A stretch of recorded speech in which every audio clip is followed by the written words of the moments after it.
കോഴിക്കോട് ബാലുശ്ശേരിയിൽ ഭർതൃവീട്ടിൽ മരിച്ച യുവതിയുടെ ആത്മഹത്യാക്കുറിപ്പിലെ വിവരങ്ങൾ പുറത്തുവന്നു.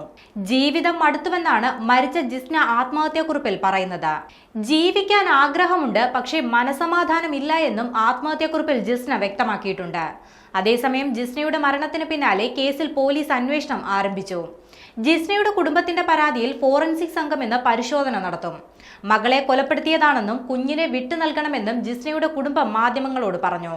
കഴിഞ്ഞ ചൊവ്വാഴ്ച വൈകുന്നേരത്തോടെയാണ് ജിസ്നയെ ബാലുശ്ശേരിയിലെ ഭർതൃവീട്ടിൽ മരിച്ച നിലയിൽ കണ്ടെത്തുന്നത്. ആത്മഹത്യ ചെയ്യുന്ന സമയത്ത് ജിസ്നയുടെ 2.5 വയസ്സുള്ള മകൻ മാത്രമേ വീട്ടിലുണ്ടായിരുന്നുള്ളൂ.